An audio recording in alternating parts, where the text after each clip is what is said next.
Wahoo and myself were flying in from San Antone to do TBS on Saturday mornings, and then I would fly to Detroit and do Cobo Arena for Eddie Farhat, the original Sheik, who I think the world of. Eddie Farhat was one of the greatest guys that ever walked the face of the earth, and greatest heel this business has ever seen.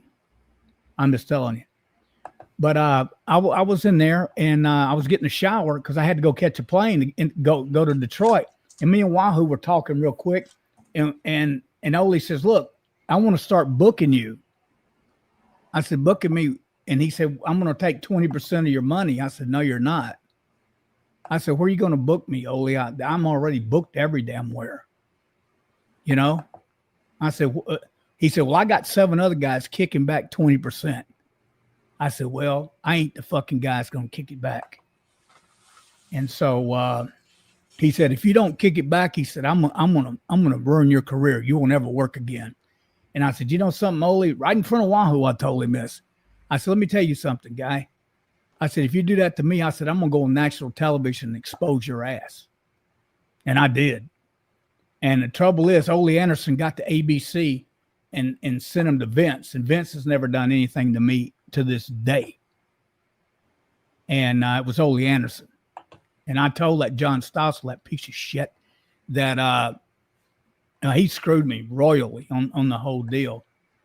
But it's okay. So that's interesting, Eddie. I did not. All right, so we're just fans, so I kind of understand what you're saying there. Ole wanted to book you for us like an Andre the Giant with Vince McMahon Sr., right? He wanted to run. Well, Andre the Giant, I am not. But no, but you know what I mean, though. Like he was. Good. He wanted. You can't compare me to the Giant, but anyway, it's like he wanted to take a guy like me and a Flair and some of the other guys like us and book us. I know Tommy Rich was kicking him money back and a bunch of other guys to stay on top. And so his little Georgia Mafia guys there, you know. And so those things from the locker room.